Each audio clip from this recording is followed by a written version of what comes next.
Welcome to Don't Wait Till Pigs Fly with host Nancy Becker on Global Voice Radio.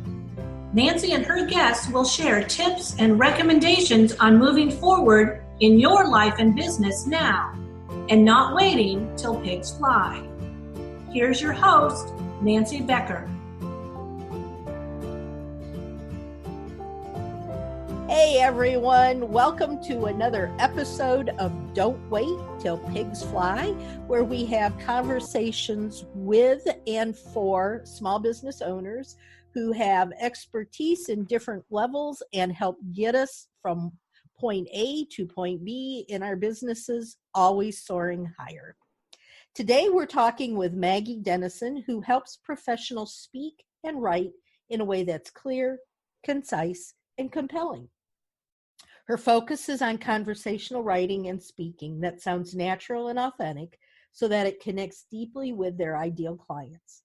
Her curiosity and love of story help her dig into what her clients need to express themselves naturally. Maggie grew up in Ireland, and that's why she has such a wonderful accent, and has lived and traveled in many countries. She's on country number 7 so far. Will there be a country number 8? Who knows? Welcome, Maggie. I'm so excited to finally get to talk with you online so that other people can share the wonderful ideas that you have. Well, it's a delight to be here, Nancy. Thank you for inviting me. Great. We're going to start out our conversation, but we have a way of just talking about everything and anything, so who knows where we'll end up. But we're going to start out the conversation with what is copywriting and why does someone need to know what that is?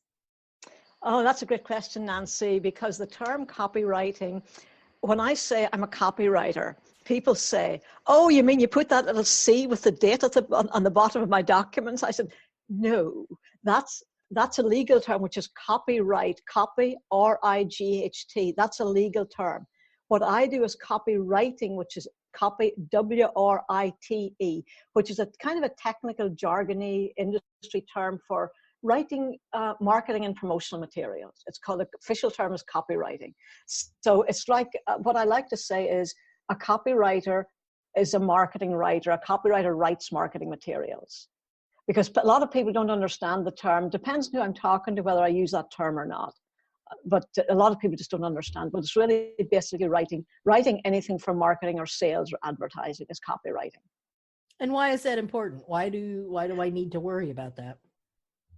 Well, I wouldn't worry about it, but I hope you're not worrying about it. But my view on this is when you're marketing a business, the first thing that you have to do in order to market a business, you have to communicate with people. People need to know what you do, how you do it, why they should care about what you do. So at its core, your whole marketing is built on communication.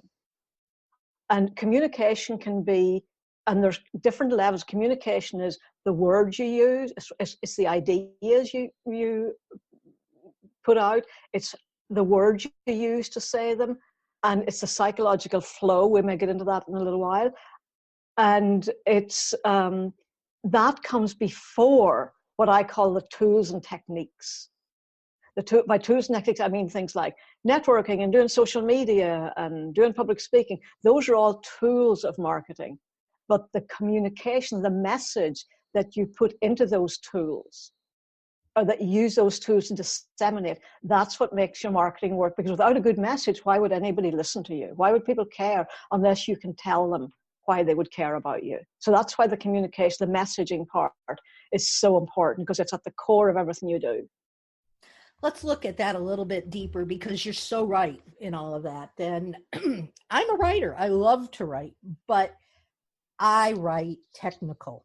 You know, I use the jargon of the day, and you know, I tell people point A, point B, point C. This is what you have to do. It's by no means a marketing message. And I've got a degree in psychology, so I kind of sort of understand what's going on, you know, underneath. But people, I believe, don't buy something because they know they need that product. That's not what makes somebody buy something. Am I right? Yes. Let's look at that a little bit. Okay.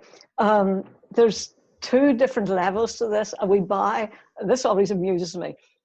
We buy what we want, not what we need. And that's a huge distinction between what you want and what you need. Like, who needs a $30,000 SUV? You don't need that, you want it.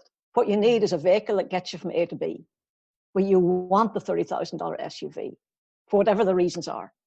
So the needs and the wants, and one of the things I was taught early on in my career was talk to people when you're doing your marketing message and your communication, wherever you're talking to people, talk to people about what they want, because that's what they're going to buy. They buy what they want. And then when they come to you to work with you, give them what you know they need. Because if you end up just giving them what they want, things aren't going to work, because what they want doesn't go deeply enough into what you know they need to have a successful business. That's interesting. And my brain's spinning. I'm trying to figure out this. Let's go back to the $30,000 issue. Mm-hmm. Okay. Yeah. For me, I wanted a convertible. That is something I have wanted my entire life. And, you know, it has a special meaning to me. And so I had on my vision board, I had a picture of this absolutely wonderful little convertible. But every time I went out to look at one, it was like, you know, $30,000 for this convertible. And I'm going, I can't afford that. I can't afford that, but I want it, you know. So, and I finally found one, a good used one that I bought. And so I'm so excited I've got my convertible. But when you're selling something and somebody wants this $30,000 SUV, how do you go about selling it to them? Because you said now they not only want something, but they need something. Mm-hmm. So give us an example of what you would do to actually market that $30,000 SUV to somebody. Okay. Can I give you a little story about that might illustrate this? Please. So I had a client here, a coaching client here, locally in Santa Barbara where I live. He was an insurance broker. And I'd go and I'd meet, he lived, his office a few blocks from me, so I'd walk over to his office once a week and we'd sit in his office. And he had no money. This guy was so broke, his business was going down the tubes, and he wouldn't do what it took to build the business. So, but he was always talking about, I need a woman, I need a girlfriend, my relationships don't work out, and I don't know why. So I walk in there one week and he said, and this guy, he was struggling to pay his office rent. He was struggling to pay me back in the day, whatever it was, you know, $150 an hour, whatever, this was like a number of years ago. So I walk into his office one day and he says, do you know what I did? And I said, I bought an SUV. And I said, so how much did that cost you? He said, $30,000. And I said, why did you buy a $30,000 SUV? You got no money. And he said, because it's a chick magnet. That's the reason people buy. And that just illustrates the point that we make our buying decisions emotionally. We make our buying decisions. Like when I go over, thank God I don't eat sugar anymore. Part of the health thing, got off the whole sugar kick. But I used to be a huge sugar addict. Still am a sugar addict if I get started, but I don't. I would walk over to the liquor store at night to buy chocolate. So was I buying the chocolate because I'd read somewhere, well, chocolate's good and it's healthy and it's full of antioxidants, really healthy? No, I wanted that warm, gooey feeling in my mouth of comfort and, slurping it and making me feel good. That's an emotional purchase. It's not a logical purchase. But there's a lot of research, what I've learned along the way, and I haven't read the research, but this is very in marketing circles, and I've learned from some of the biggest names in the nation. They say buying decisions, that initial split-second decision about whether you want this or not is emotional. And then you justify it with logic. You justify it. So my insurance guy who bought the thing because he wanted a chick magnet to attract women, which I think is like, I don't buy into that reasoning at all. Like then he'd say, well, it's this and it's that, and it's going to last me all these years. It's good for, many 100,000 miles, and means I can go to the Sierras, to the mountains every summer, and I won't have to rent a car. Then he justified it by all the logical reasons why he needed this SUV. That's how we buy. So the initial stage of that process of how do you get people, I said the initial stage in getting somebody to want what you've got in a non-manipulative way, because this stuff can be used to manipulate as well as to just present things. First of all, you have to connect with them. And the connection point is always, where are they right now? What do they want? And this comes back to knowing who your ideal clients are, so you can tap into what you know they want. And the beginning of your marketing message is always about where they are and what they want. And then they'll go, oh my goodness, this person really understands me. This person knows what's going on in my head. But that is not necessarily about, like I was talking to a client yesterday, she does some kind of energy healing. And I said, so what do people really want? And she said, well, they want to be more energetic. I said, no, people don't buy more energy. What do they really want? Then to go through their daily life, what do they want? She said, well, they're just tired. And I said, yeah, what happens when they're not tired anymore? She said, they'll have energy. Energy to do what? And I had to like poke to get. And she said, and I said, can you bring that idea of energy down to an everyday thing? She said, they'll have energy to do the things they want, to come home from a day of work and play with the kids and cook dinner and not be exhausted. So it's taken what do they want, and bringing it down to, because a lot of people, especially in the more holistic area, people get into these concepts like people want transformation. I say, what if people wake up at 3 a.m. in the panic? What do they want? That's where you got to go to. And nobody wakes up at 3 o'clock in the morning and says, I want transformation. They wake up in the morning and they say, I want to have more money, or I want my legs not to hurt, or there's always something very concrete underneath what they want.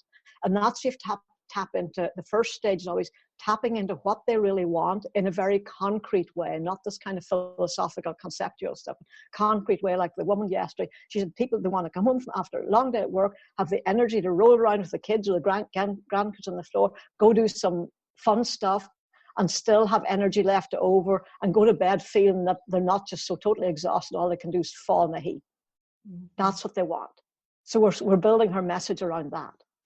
I love it. And that's what has to start is under, but this requires then, and this is where people get stuck, it requires knowing who your best clients are, and then knowing what they want. And that takes some research. It takes talking to people. And that's often what people don't want to, they don't want to do that work. They think, well, I do this and that, and they want to sell what they do. And people don't buy what you do. They buy what they want and what they're going to get out of it. So that's where the wants, and then what they need in your conversations, you also figure out between the lines what they really need. And that's once you start working with them, then you look at, well, what do you really need here? Because somebody might say, well, I need a really clear marketing message, but, I want a really clear marketing message. Then they come to me and I say, well, what we need is, first of all, we need to look at who your ideal clients, what makes you different, what problems do you solve? They don't think, I said, that's what you need to be able to build the good message, but they don't know that coming in. Yeah. I'm offering them what they want, which is a clear message, concise, compelling message. But then when they come in, I have to give them what I know they need, which is, what's this foundation that we're going to build the marketing message upon? And do you have, when you get to that point, do you actually have pushback? People will, no, that's not it at all. Most of the time, no. Very rarely, actually, because when I lay it out, and there's a lot of education involved here, when I lay it out and tell people, and I always start off by saying, and I know you understand this, Nancy, marketing is only partly about what you do, but it's more about the psychology of human behavior and sales and persuasion. How do you trigger people to do what you want them to do and what they want to do? So very careful, it's something they want as well. It's not being, because a lot of the marketing stuff out there is very hypey and very manipulative, but it's based on the same psychological principles, just how you use them is different. Mm-hmm. It's the same psychology. Like when I write for people, every paragraph has a psychological purpose. And I know what that is. People reading it don't, unless they're in the business. But I know, and I know what I'm trying to achieve. But there's a way to do it that's manipulative, and there's a way to do it that's non-manipulative. And when I talk to people first, I explain this whole psychological background to them. And then they go, and then they get it, then they understand, because they don't understand how to do that. But when I explain, well, here's what underlies that. It's knowing what people want. It's tapping into, as one of my mentors once said, what did he say? He said, joining the conversation that's going on in their heads. I love it. You know what they want. And then when you know the conversation that's going on in their heads related to, what you're doing and what you can offer, then you can put a message together that addresses that conversation and what they think they want. So that's, I don't get a lot of pushback. And here's the thing, Nancy, I can't remember ever getting pushback. And once I explain it like that, people get it, and they know they can't do it. They know they need help. They know they need help to do it in a way. And if I'm coaching, I give them examples of what people have done. If I'm writing, I show them samples of what I've written. I say, well, look what's happening as you read through this. Watch what's happening. Yeah. I don't tell them how to do that, because that's giving away your business. That's giving away my business. Yeah. So it's all about, and something, Nancy, if I did get somebody that pushed back, I would have to send them away and say, I'm not the right person to work with you, because it would be sabotaging the way I work, and it would be not being true to what I know works and what I know is the way to do it now. Whether what I do will actually work for somebody, that's out of my hands, because I don't know how they're going to use it. Yeah. I can just do my best, but I don't know how.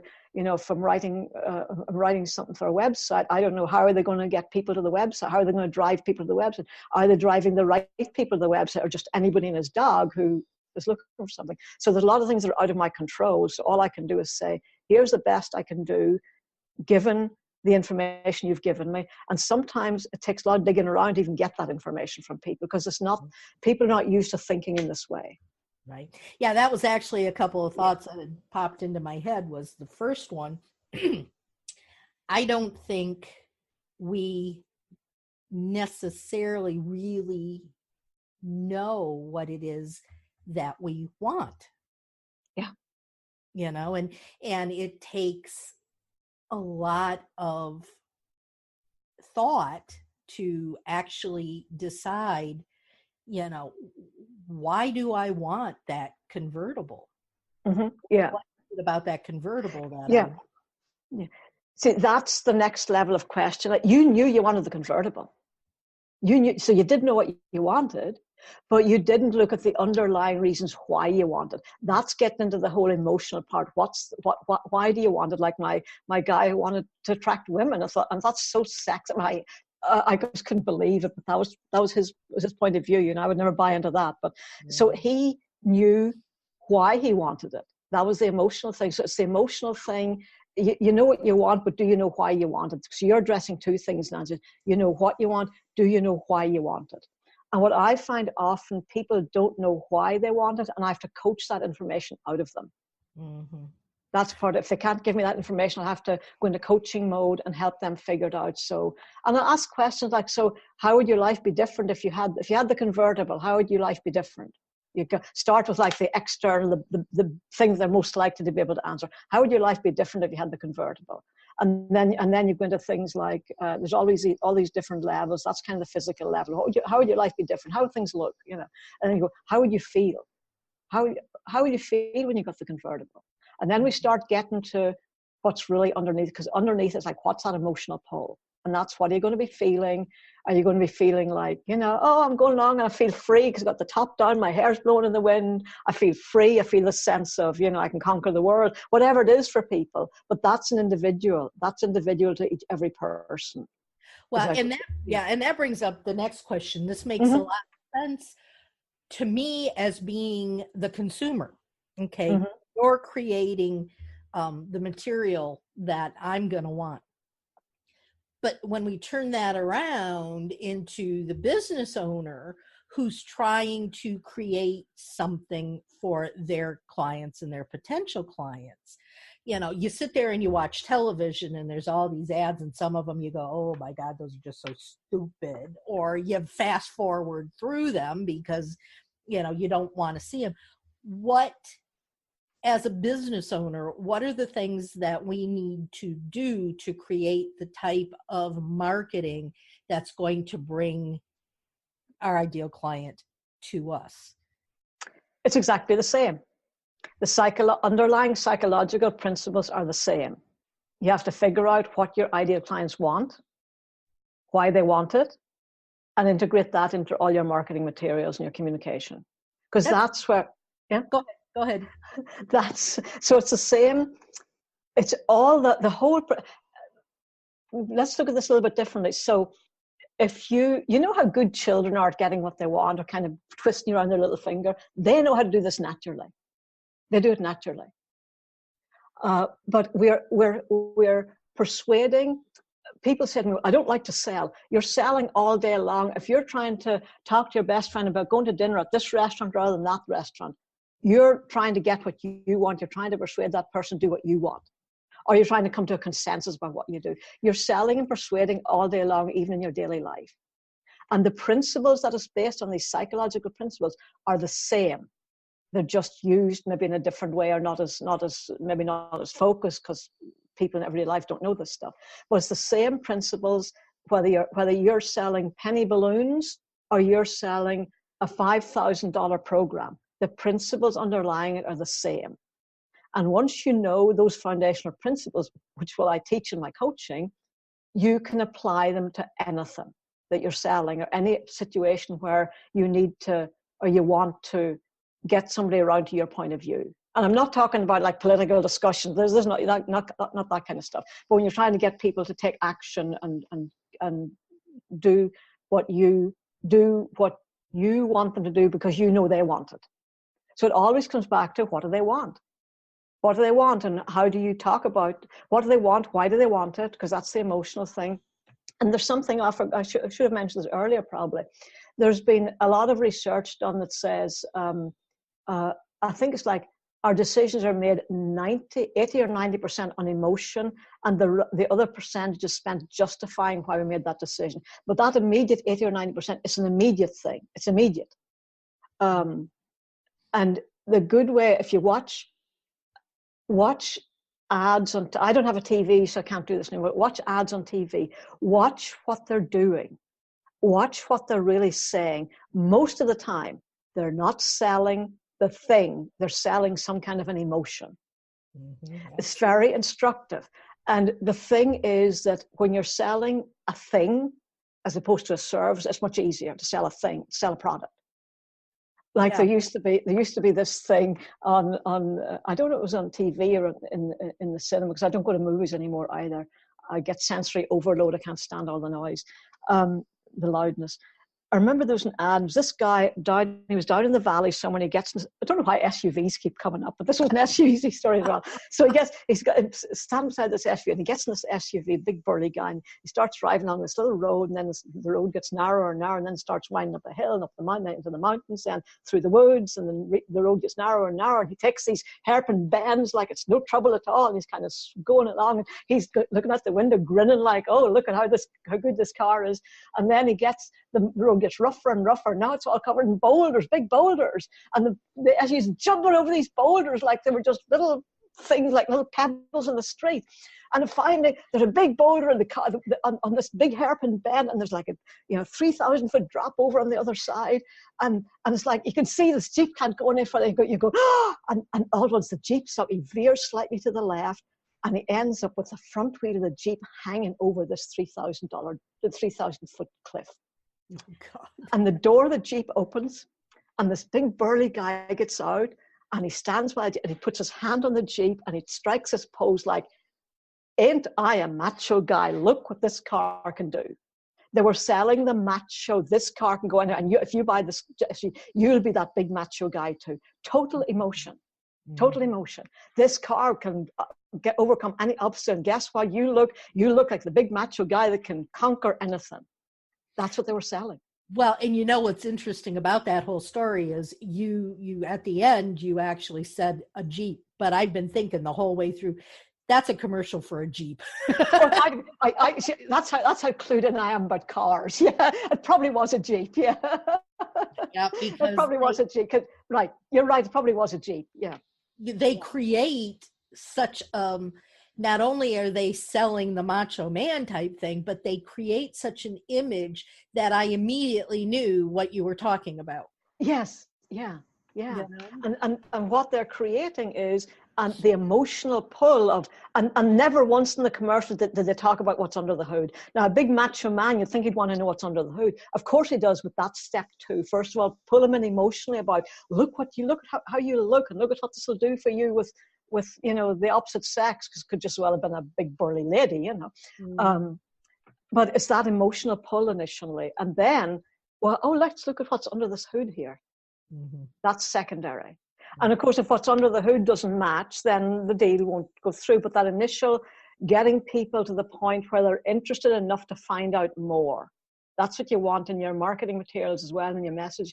You want people to be interested enough and be pulled in enough and engaged enough to want to find out more, to pick up the phone and say, hey, I saw this, looks interesting, can we talk?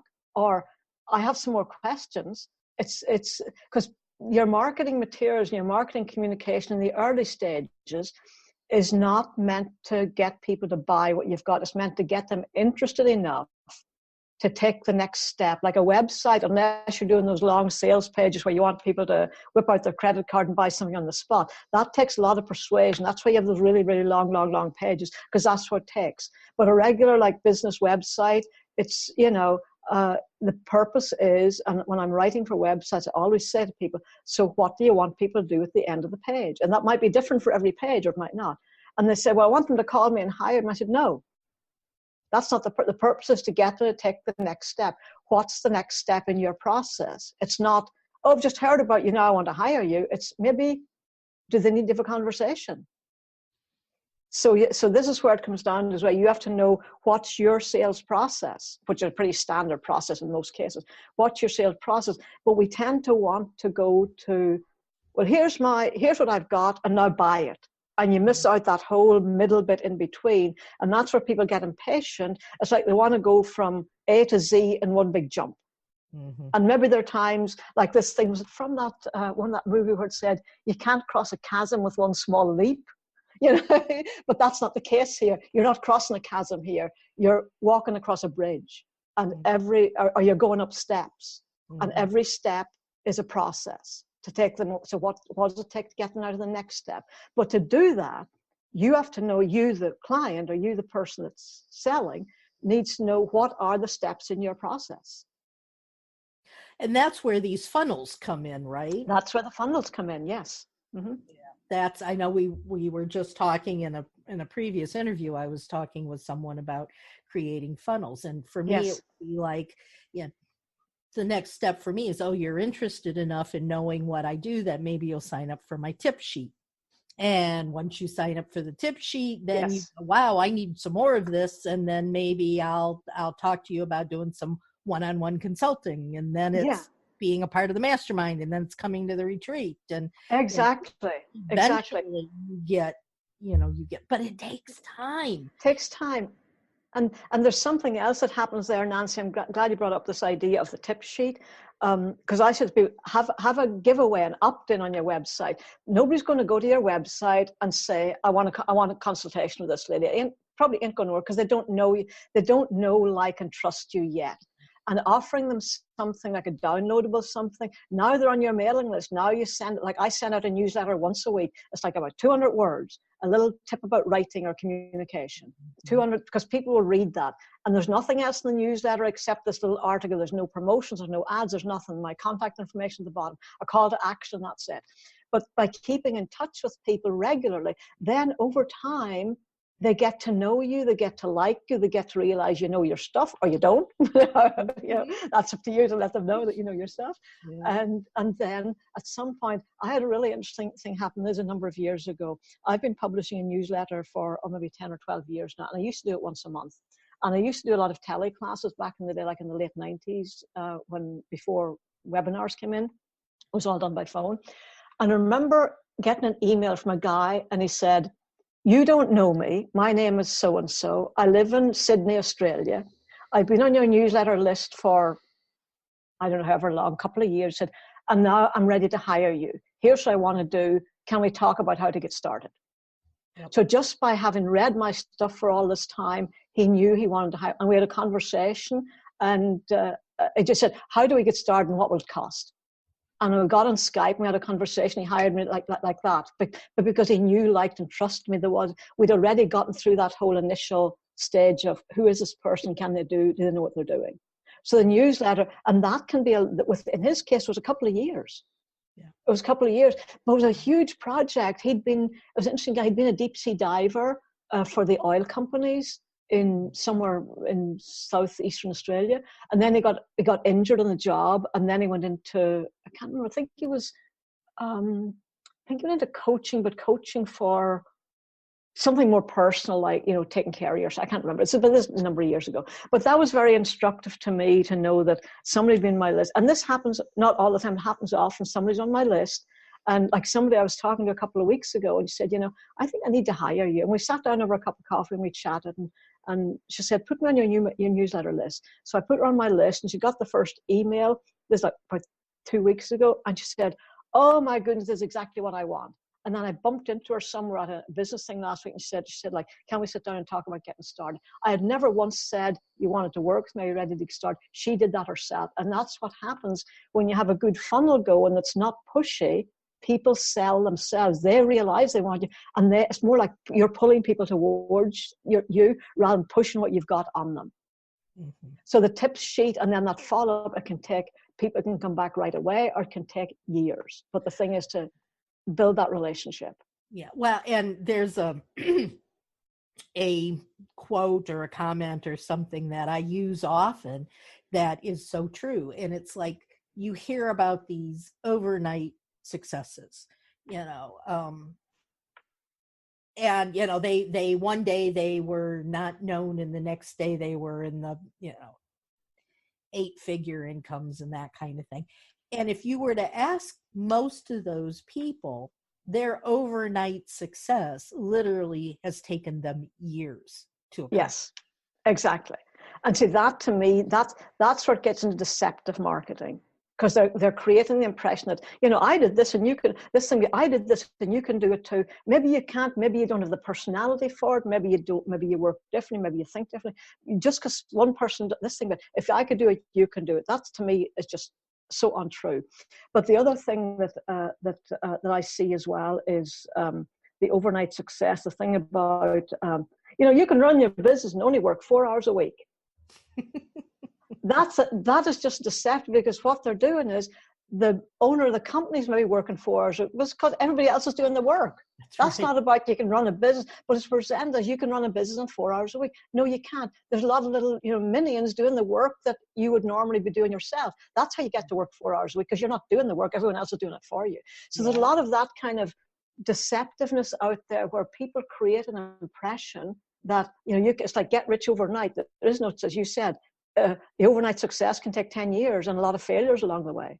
You can't imagine the number of times I've read in marketing materials from particularly coaches, some of the coaches that are out there, where they talk about, you know, I was homeless, I was living in my car, and then 6 months later, now I'm making, you know, $500,000 a year, or, you know, $5 million a year, or whatever it is. So I've gone from having a car from my home to a 10-bedroom estate someplace. And that's baloney. Now, I'm not saying it might not happen, but that's really good marketing. It's really good marketing. And the thing is as well, what the question I would have for people like that is, so you're living in your car because you get no money and you're going to the food bank or whatever. How did you get a business started with zero money? You need some investment. You need like a computer. You need, you know, systems in place. You need maybe a shopping cart. You need a newsletter service. Everything you need costs, even if it's only $20 a month. You cannot build a business, start a business with zero money. Or people are, and like I was listening to this woman that I follow, and she's brilliant. And she really did not the overnight success, but she said like 5 years ago, I think it was 5 years ago, she was working as a secretary for like $45,000 a year. Now she's making multiple seven figures. But it's true because I followed her all this time because she's really down to earth. I like her mess. I like what she says. But she said, I worked my butt off. And she's very, very aggressive in her approach. So if you're very aggressive, you can, but if you're not, I'm not an aggressive person. If I'm not going to do it, like she said, I'd go to the supermarket and I'd hand out my business card to everybody in the line and said, this is what I do. Do you need me? That's a very aggressive approach. But, you have to know, and she did it, and like 5 years later, she said she was at $1 million within, I think, about 18 months. But she's extremely aggressive. And she's the one who says as well, she had some money to start building, but she had some money, she had a job, she had some money to get systems in place to buy the support she needed. Yeah.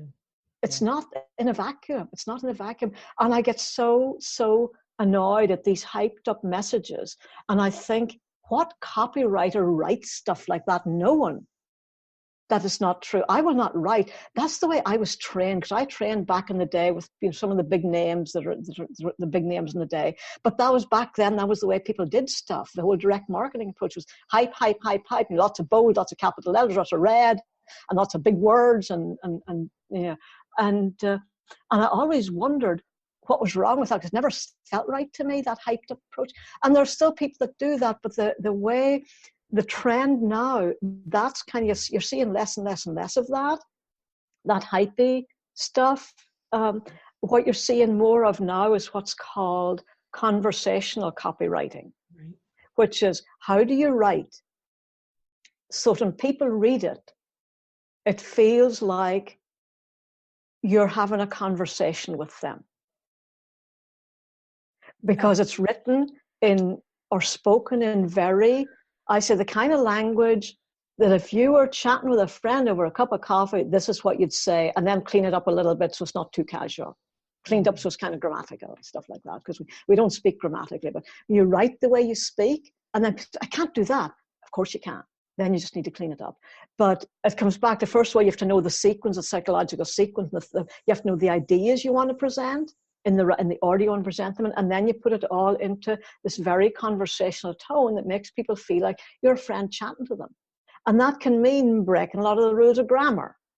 I've had clients who've one woman I just did some work for, and she said, well, I majored in English. And I said, so are you going to second guess everything I write? I asked her, I said, you're going to second guess right? Because I do not write good English. If the effect requires and the impact requires something else, I dump the rules of grammar to have the impact, because we don't speak grammatically. Right. So the new trend, the big new trend now is called conversational copywriting. Mm-hmm. So it gets out of that academic language, it gets out of big words. You mean I can't use my 3-syllable and 4-syllable words anymore in my marketing? You can try, Nancy. Come on, you can do anything you want. I don't think it's going to do me much good, though. you can do whatever you want, but it's not. And I think the reason for this, I don't know the neuroscience behind all of this, but what I've heard, and I believe this because I always follow the big guys, So what I've heard is that in our heads, when we're reading, we're also, and whatever you're reading, you're hearing it as if it's a conversation in your head. Mm-hmm. And the closer you get to a conversation, the more it's going to land quickly with people. The more it's going to land quickly with them.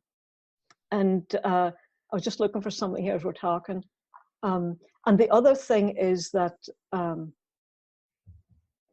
sorry, I'm just looking for something here. So the whole conversational thing is it's written in this tone that if somebody was sitting opposite, this is the words they'd be saying. So it gets rid of all the big words that people don't relate to, because those big words put you, if you hear a bunch of big words, now always you're in your head thinking, what does that mean? Or you don't even know, because over your head, and you don't get it because you don't know what it means. Or you stop and think, me being curious, I'll stop and think, what does that really mean? At that point, you've lost my attention. You're way ahead of me, and I'm still thinking about what do those words mean. The word mean. Mm-hmm. So the way to keep, because you have to keep people's attention through the whole piece you're reading or through the whole talk you're given. And the way to do that is by making it so that they feel they're listening to a conversation. And typically a conversation is in words of 2 syllables or less, or 3, short little words and short sentences. Like the long run-on sentences is not conversation. We don't speak that way. Right. And in conversational copywriting, it's okay to use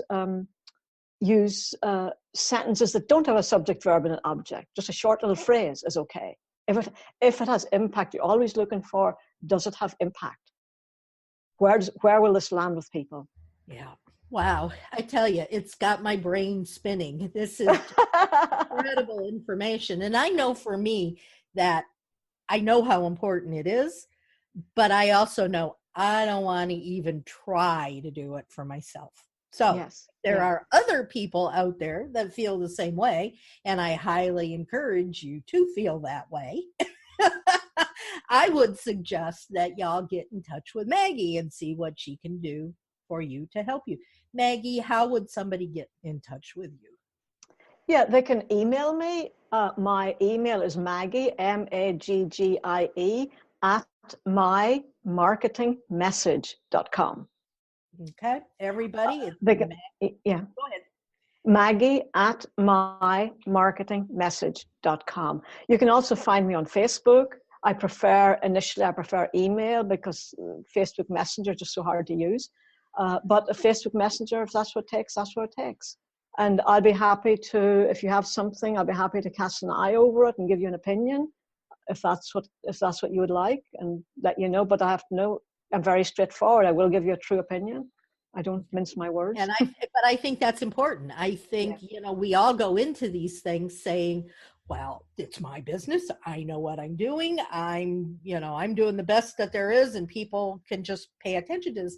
And that's not necessarily so. And I also feel like I've learned over the years that there are things I'm good at, and there are things that I need support and help with. And in this case, I think, Maggie, you're wonderful, and I love the things that you do, and I really encourage other people to get in contact with you, figure out whether you've got the budget to afford her, and really go for it, because I can guarantee that in the end, what you pay comes back 3 or 4-fold. So thank you, Maggie. I really appreciate talking to you today. For all of my listeners, this has been another fantastic show, and I encourage you to find it at Spreaker.com/Don't Wait Till Pigs Fly. It shows on 5:00 Thursday evenings. It's also on iHeartRadio, Spotify, and SoundCloud. So please go in, download, subscribe so you don't miss any of the episodes. You get wonderful tips and tidbits. Give Maggie a call, send her an email, and until next week, everybody soar higher. Bye-bye, y'all. Thank you for listening to Don't Wait Till Pigs Fly with host Nancy Becker. Join Nancy every Thursday at 5 p.m. Eastern on Global Voice Radio.